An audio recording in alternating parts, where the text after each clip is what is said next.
하나님께서 받으신 줄로 믿습니다. 마태복음 3장에 보면 예수님은 세례 요한으로부터 세례를 받으셨습니다. 세례를 받으시고 물 위로 올라오실 때 하늘이 열리고 하나님의 성령이 비둘기같이 예수님 위에 내리셨죠. 그리고 하늘에서 음성이 들렸습니다. 이는 내 사랑하는 아들이요 내 기뻐하는 자라. 그리고 4장으로 넘어와서 1절부터 11절까지 보면 예수님께서 마귀에게 이끌려서 광야로 가시죠. 그리고 그곳에서 예수님께서 그 마귀에게 시험을 받으셨습니다. 3가지 시험을 받으셨습니다. 그때 예수님께서 마귀를 제압하셨는데 무엇으로 제압하셨죠? 바로 하나님의 말씀으로 마귀를 제압하셨습니다. 이기신 거죠. 마귀를 멸하신 것입니다. 이제 마태복음 4장 12절부터 오늘 본문이 시작됩니다. 오늘 본문에는 예수님께서 공적 생활을 시작하시는 모습을 우리에게 보여주고 있습니다. 예수님은 고향 나사렛이라는 동네에서 30살까지 사셨던 것으로 이렇게 생각됩니다. 그리고 세례 요한이 잡혔다라는 소식을 들으시고 나사렛을 떠나서 가버나움이라는 동네로 가셨음을 13절에서 우리는 볼 수 있습니다. 이주하시는 거예요.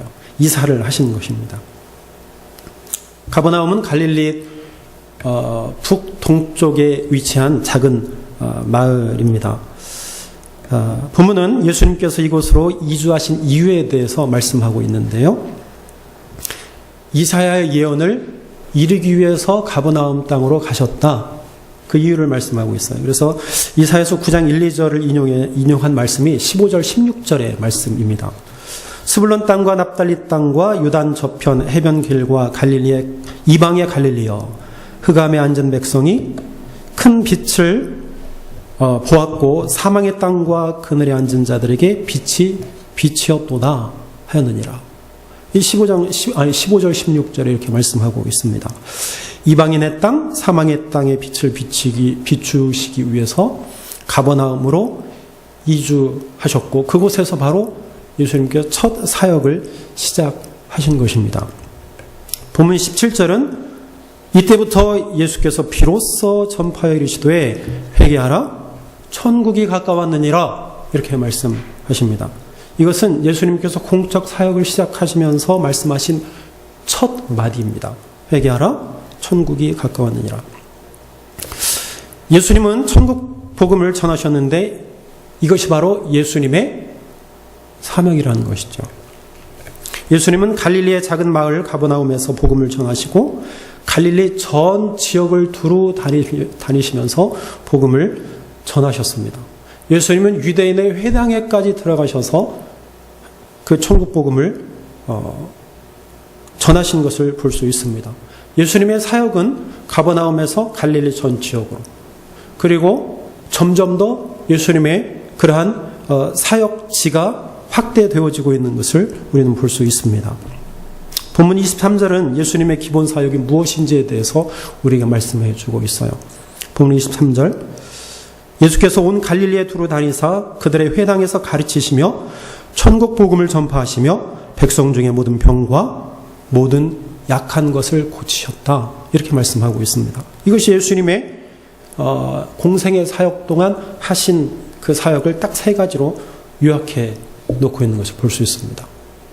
예수님이 시작하시면서 이 3가지를 분명하게 말씀하고 있어요. 그러니까 예수님께서 앞으로 행하실 일은 주된 사역은 가르치고 전파하고 고치시는 것이라는 겁니다. 어두운 땅, 이방의 땅, 사망의 땅, 인정받지 못하는 땅에서 예수님은 그들의 빛이 되셔서 사역을 시작하신 것입니다. 예수님의 사역의 그중에서 예수님의 사역의 핵심은 바로 회개하라 천국이 가까웠느니라 이 말씀입니다. 이것은 위대한 선포입니다. 또한 부르심입니다. 천국이 가까웠다는 것은 선포요, 회개하라는 것은 우리를 부르시는 것입니다. 천국은 다른 말로 하나님의 나라입니다. 하나님의 나라.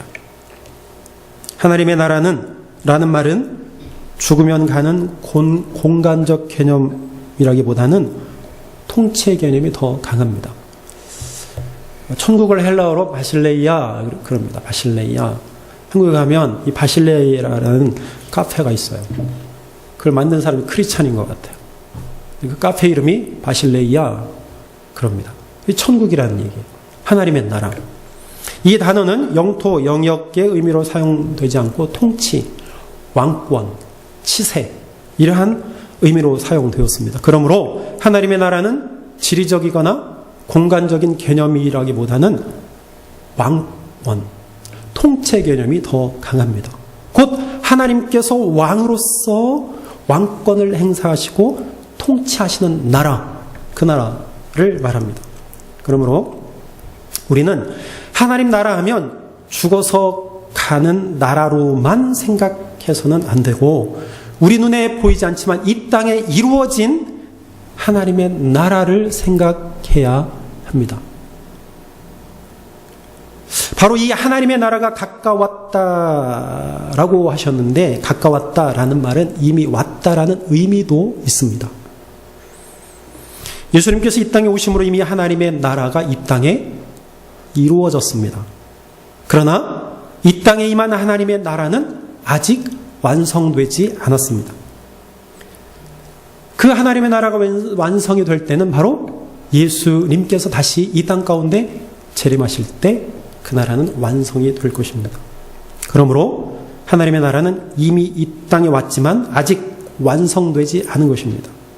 하나님의 나라는 이미와 아직 아니의 긴장 관계 속에 있습니다.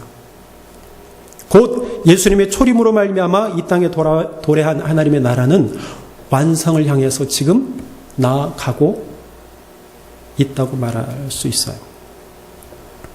천국이 가까이 왔다, 곧 하나님의 나라가 왔다, 하나님의 통치가 이루어졌다라고 하는 것은 죄로 인해서 흑암과 사망의 그늘 아래 앉아있는 죄인들에게는 가장 복되고 영광스러운 소식이라고 할 수 있습니다.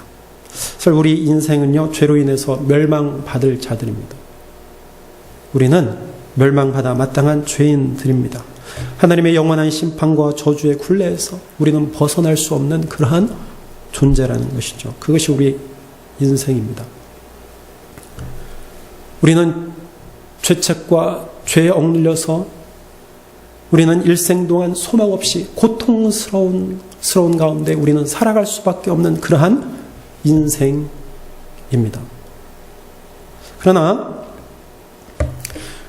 우리는 그 가운데서 하나님께서 우리에게 새로운 복음을 제시해 주셨다라는 것입니다. 우리 영원히 멸망받을 수밖에 없는 우리에게 예수님이 빛으로 오셔서 빛이 되어주시고 또한 빛으로 오신 예수님께서 바로 회개하라, 천국이 가까웠느니라, 이 말씀을 우리에게 주신 것입니다. 우리를 구원하시기 위해서 예수님은 우리에게 천국의 복음을 우리에게 전해 주신 것입니다.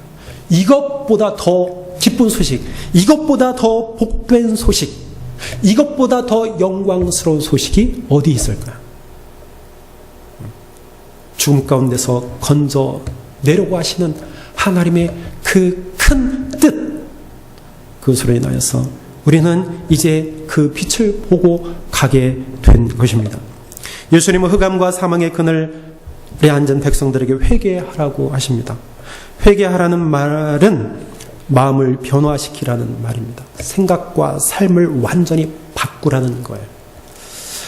하나님의 나라를 향해서 완전히 돌아서라라는 그러한 말입니다.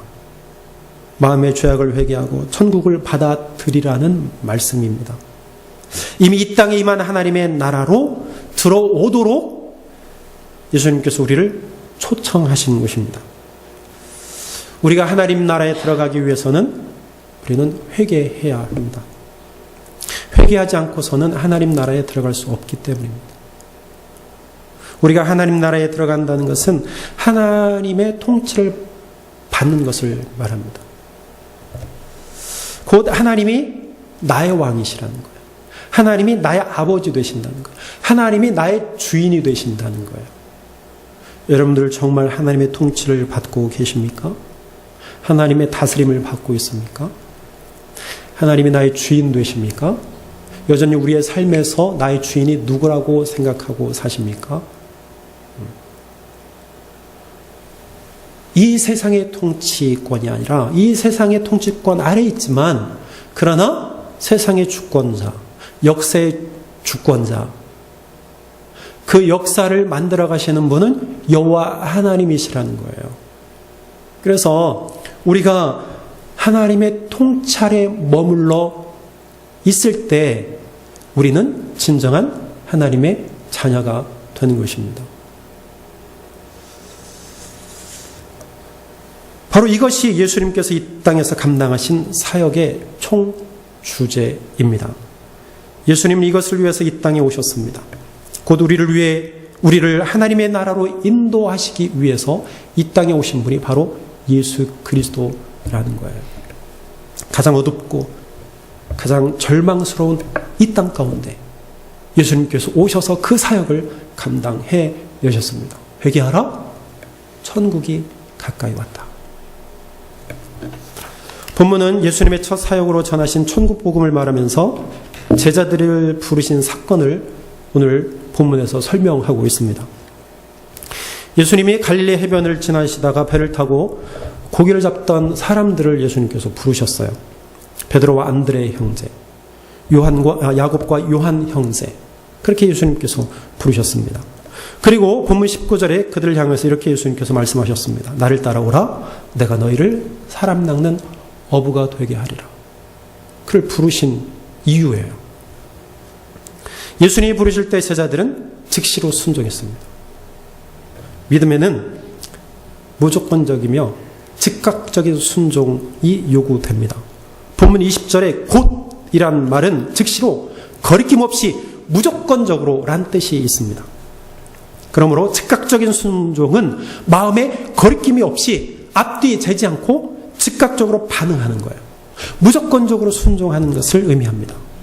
왜 우리가 즉각적으로 하나님 말씀에 순종해야 되느냐? 우리가 머뭇하면 마귀에게 유혹되고 세상에 미혹되어서 그곳에 빠질 수 있기 때문에 우리는 머뭇하면 안 돼요. 하나님의 음성이 들리면 즉각적으로 반응하여서 순종해야 합니다. 예수님이 부르실 때 제자들은요, 그들의 것을 버렸습니다.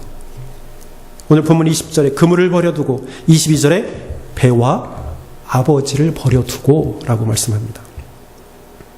예수님과 함께 동행하기 위해서는 세상적인 것들을 버려야 합니다. 요한과 야고보는 배는 물론 아버지까지 두고 예수님을 따랐습니다. 버리다라는 것은 포기하다.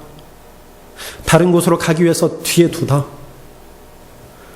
그리고 떠나다라는 그런 뜻이 있습니다. 즉 새롭게 출발하기 위해서 이전 것은 포기하고 잊어버리고 그 자리에서 일어서서 따라가는 거예요. 그것이 버리다라는 뜻입니다. 제자는 마치 죄수가 감옥에서 풀려나서 이제는 죄수의 생활을 청산하고 새로운 삶을 내가 살듯이 옛 삶을 내가 뒤에 버려두고 새로운 삶을 향해서 앞으로 가는 거예요. 그것이 제자입니다. 이와 같이 제자들은요, 생계의 수단도 버리고 심지어 혈육까지도 뒤에 두고 예수님을 따르는 자들입니다.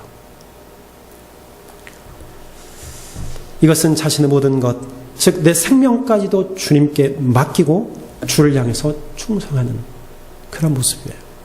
오늘 제자들은 그러한 모습을 우리에게 보여준 것입니다. 예수님이 부를 때 제자들은 예수님을 따라갔습니다. 이것은 함께 같은 길에 있다. 그런 의미입니다. 함께 같은 길에 서 있는 거예요. 같은 길. 뒤따른다, 복종하다라는 뜻이 있습니다. 예수님 따랐다라는 것은 종이 주인의 뒤를 따라가듯이 한 운명체로 함께 가는 거예요. 제자들은 예수님을 따르면서 그의 말씀대로 살겠습니다. 라고 하는 굳은 결단을 하고 예수님의 뒤를 따라갔습니다. 여러분, 예수님과 같은 길에 서 있습니까? 여러분과 저와 같은 길에 지금 서 있나요? 지금 옆에 있는 사람들하고 같은 길에 서 있다고 생각하십니까? 아니, 다른 사람 생각하지 말고 내가 예수님과 같은 길 위에 서 있음을 여러분들 확신하십니까? 그런 믿음으로 지금 가고 있는 건가요? 그래서 내가 어떠한 길을 가고 있는지, 어디로 가고 있는지, 옳은 길인가, 곁길로 가고 있는가, 우리는 날마다 우리의 자신을 점검해야 돼요. 바라보아야 돼요. 하나님의 말씀을 근거로 해서 기도함으로. 제자들은요, 세 가지의 모습을 보여줬습니다. 즉시 순종했고, 그들의 것을 버리고 예수님의 뒤를 따라갔습니다. 오늘 본문에 언급된 제자들은 어떻게 이런 결심을 하면서 예수님을 따라 나섰을까요? 제자들은 예수님으로부터 부름받기 전에 아마도 회개하라, 천국이 가까웠느니라, 이런 말씀을 들었을 것으로 생각이 나요. 몇 번 들었을 것 같아요. 그러면서 그들이 고민을 했겠죠. 이게 무슨 말씀인가? 그리고 형제끼리 얘기하고, 식구들끼리 이야기하고, 지인들끼리 이야기했겠지요. 그러면서 그들은 예수님의 말씀에 깊이 감명되어서 그 말씀이 마음속에서 떠나지 않았습니다. 그리고 어느 날 그들은 일터에서 고기를 잡고 그물을 깁고 있었는데 예수님께서 그들을 부르셨습니다. 예수님께서 부르시는 그 음성이 들려지는 그 순간, 그 예수님의 음성이 그들의 마음에 큰 울림이 되었다는 것이죠. 그런데도 그 말씀이 무엇인가? 그 말씀이 어떠한 말씀인가? 왜 이렇게 내 마음속에 이렇게 오래 여운이 남는가? 하고 있을 때 예수님께서 그들을 부르셨어요. 그때 그 음성이 그들의 마음에 큰 울림이 되었다는 것이죠. 고기를 잡는 일이 아니라 사람을 낚는 일을 하게 될 것이라는 말씀이 그들을 사로잡았습니다. 그래서 그들은 곧바로 순종하며 모든 것을 버려두고 예수님의 뒤를 따라갔습니다. 제자들은 예수님과 함께 천국 복음을 선포하는 것이 사람을 낚는 것이라는 것을 그들이 깨닫게 되었습니다. 이제 제자들은 새로운 소명을 받은 것입니다. 그 소명대로 사는 것이 바로 제자입니다. 묵상하는 소설가 강영길의 글을 제가 소개합니다. 최근 인신매매된 남자들이 어느 외딴 섬의 어부로 팔려가서 꼼짝도 못하고 있다는 소식을 들은 적이 있을 것입니다. 그들은 제대로 먹지도 못하고 입지도 못하고 추위에 떨면서 배 위에서 심각하게 힘든 노동을 합니다. 그들의 노동은 인간으로서는 도저히 상상할 수 없는 노동입니다. 이 배에서 탈출하려고 하면 목숨을 걸어야 하고 심지어는 쥐도 새도 모르게 죽는 경우도 많습니다. 이러한 상황은 반드시 그 사람들만의 문제는 아닙니다. 어부들은 찰랑찰랑한 바다에서 노래를 들으며 시 한 편 짓는 사람들이 아닙니다. 배를 집어삼키려는 시커먼 파도와 싸웁니다. 하루 종일 불어오는 살을 가르는 바닷바람과 또한 장렬하는 햇살과 전투를 해야 합니다. 어디 그뿐입니까? 배를 처음 타는 사람이라면 창자가 다 뒤집힐 것 같은 멀미를 경험하지 않을 수 없습니다. 바다에서는 용변조차 마땅히 볼 수가 없습니다. 물때에 따라서 밤낮 없이 나가서 그물을 던지고 낚시를 해야 합니다. 때로는 폭풍을 만나 배가 뒤집히기도 하고 온몸에 닭살이 돋는 추위에 위아래 턱이 사시나무 떨듯 떨리는 가운데 극단적인 추위와 싸울 때도 있습니다. 그렇게 싸우고 밤새 한 마리 고기도 잡지 못할 때도 있습니다. 어부들은 농사꾼과는 다릅니다. 농사꾼은 정직하게 농사를 지으면 되고 농사에는 대단히 큰 변수가 없습니다. 하지만 어부는 물고기가 자기 근처에 와야만 잡을 수 있습니다. 그 해의 조류와 수온에 따라서 어업은 너무나 많은 변수가 따릅니다. 어떤 때는 풍어를 하지만 어떤 때는 1년 내내 단돈 100만 원도 벌지 못할 때도 있습니다. 이른바 소득이 전혀 예측되지 않으며 보장되지 않는다는 뜻입니다. 그렇습니다. 어부는 이 세상에서 예나 지금이나 가장 힘겨운 직업입니다. 직업이 귀천이 없을 때는 가장 천박한 직업이었습니다. 과연 나는 어부로 살 수 있을까?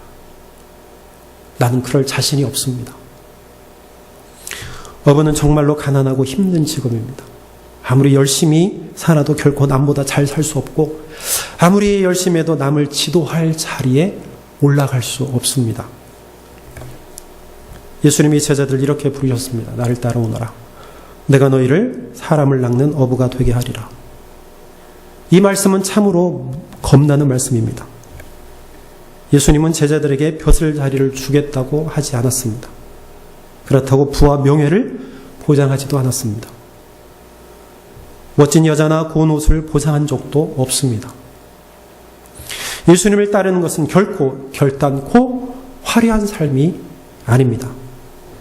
예수님을 따르면 받는 축복이 결코 배부릅니다. 명예로움이다. 안락함이 아닙니다.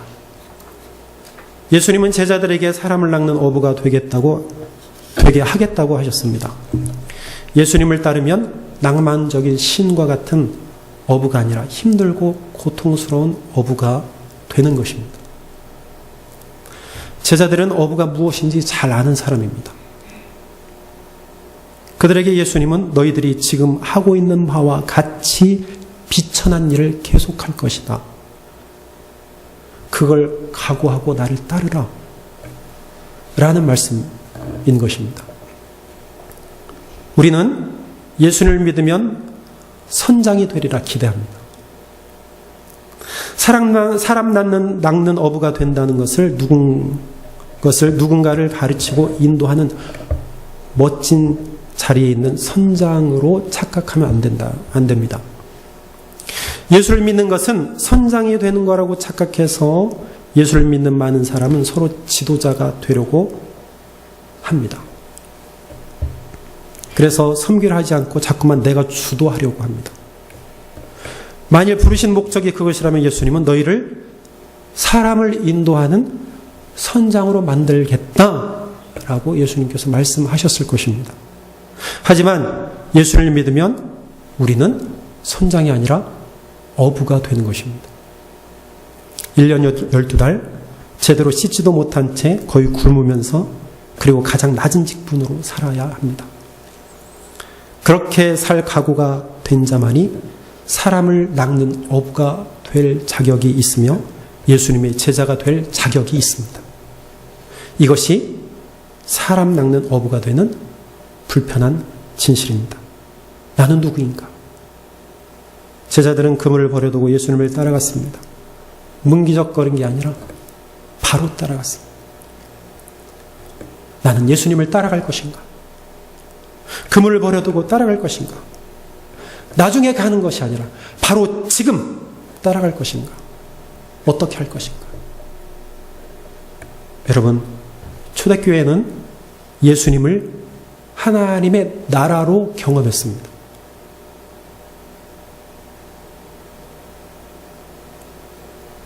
이 말은 예수님을 통해서 생명을 경험했다는 거예요. 인간 예수에게서 하나님의 나라를 보았어요. 인간으로 오신 예수님에게서 생명을 경험했다니까요.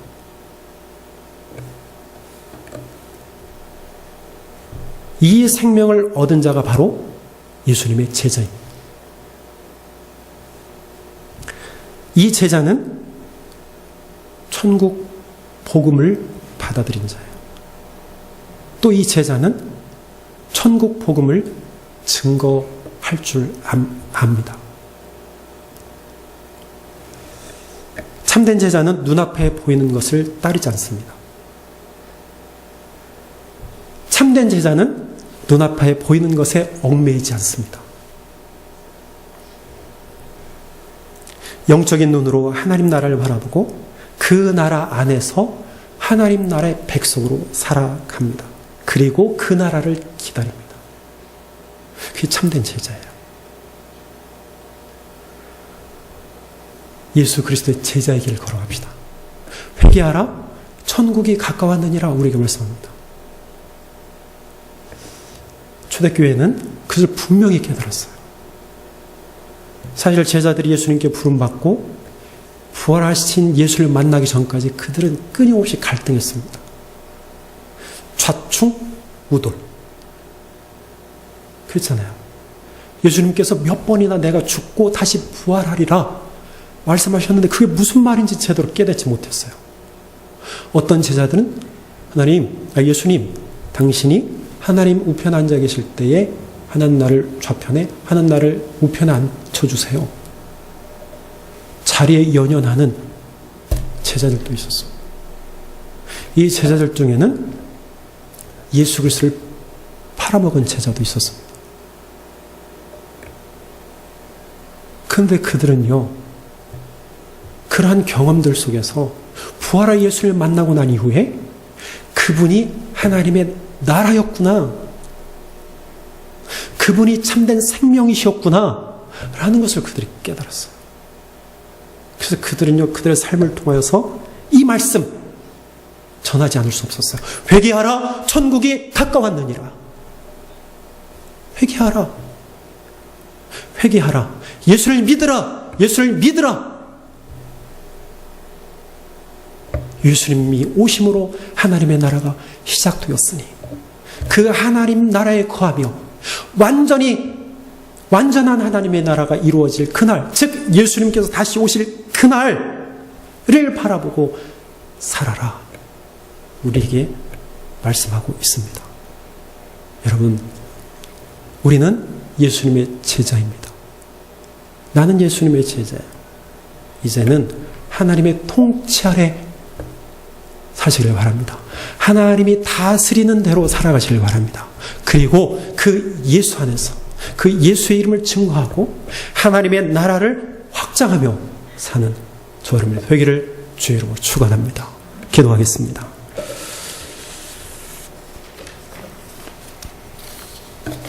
하나님,